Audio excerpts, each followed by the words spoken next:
So, Will, big game coming up on Wednesday. Team is maybe heading into this not with the confidence boosting win that you wanted from that defeat at the weekend. How have you seen the guys at training? Has that game on Saturday kind of put some doubts or some questions in your mind about who's maybe going to be making that lineup? Yeah, I mean, obviously, every time you have a situation like this, you're looking for who's in form, who's playing well, who's meshing together.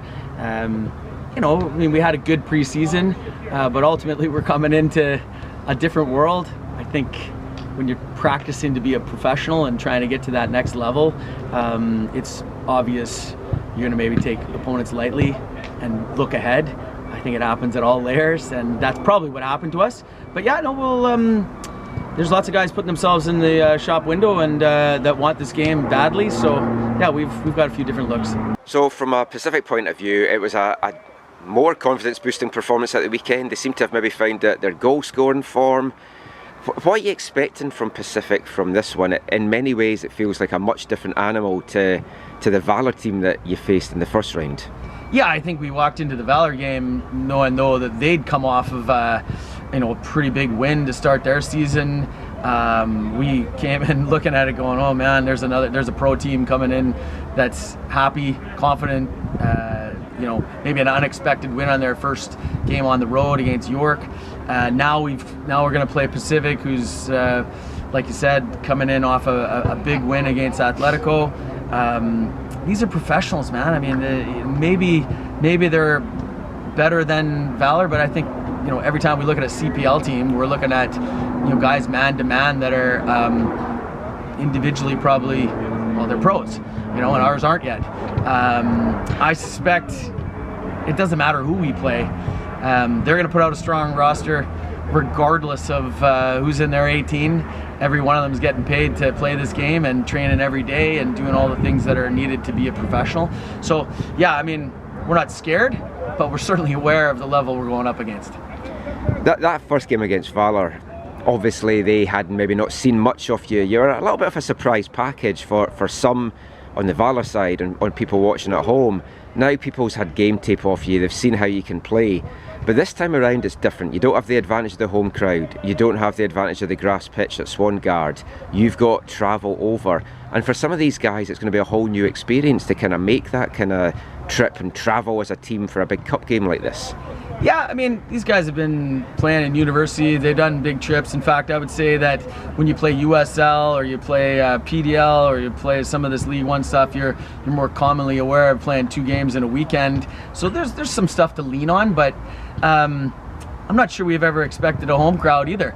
We've had some good crowds at Swangard for our League One and USL days, but that was something else. Boys were up for it, and certainly we hope they're watching all our film from all the games we played in the league, which wasn't really fantastic. Yeah. Oh, well, one thing, like if you look at the team just now, there's a lot of hungry guys there. You said after that game that if you don't have the same squad of players for the next round, so be it. That's what you're looking to do, move it on. Were you a little disappointed though that some of the guys haven't moved on? Obviously the transfer window's shut now in CPL. Yeah, I mean, I think the expectation probably is you're not going to have as many injuries in the first 10 days of a league. So I think it's more probably aiming for that July window when it starts to open up. Notwithstanding, we've had a few pokes. Few agents have definitely got more tape and more things to show people as well as we get towards that. But yeah, I mean, it's probably rosters that are quite set. But those will crumble a bit because 35, 36, 40 games is a lot of games when we're talking CPL teams across this country. Someone mentioned to me as well that the way that you play at TSS and a lower league side really in general, you play a kind of game that maybe the pro teams aren't used to coming up against. It's like full pedal to the metal, full throttle, and you really take the game to the opponents. It got Valor rattled. Does that give you a little bit of a boost that they're maybe not used to coming up against teams with the exuberance that you guys have? I think you're probably talking about unfamiliarity.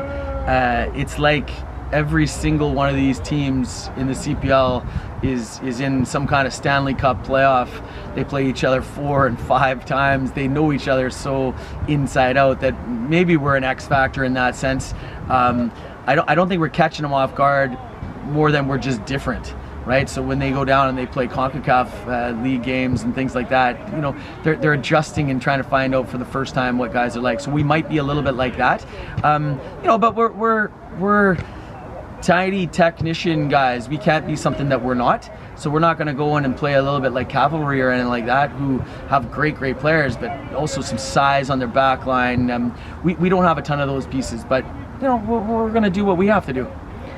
Game, of course, could go to penalties. A lot of the guys on your team got experience with penalties. The Provincial Cup that a lot of them were on went to penalty shootout.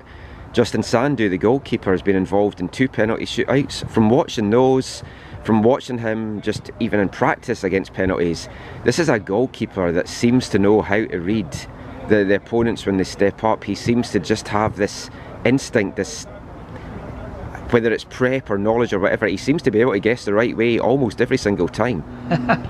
Yeah, I mean, I'm not going to pretend that it has anything to do with coaching. Okay, penalties is like a completely different game. He's our guy, you know, and if we can get it to that point, I think it's a victory for the club to start with, and then we let it go where it can. Just the last thing, there's a good travelling support coming over. I know you've got a lot of supporters as well from the Highlanders and Harbourside coming to support you for this one. What's your message just to everyone that's going over for this, be it fans, owners, staff, players? Yeah, you know, we talked about it at the first game, a celebration of BC soccer and, you know, a BC opposition, the growth of the game. People thinking that we don't have anything going on in BC because nobody's really on our men's national team. But it's happening slowly but surely, and I think we just go and celebrate that again and you know, make sure we have a performance that's worth cheering for. Fantastic. Good luck on Wednesday, Will, and we'll see you in the semi-finals. Cheers, mate.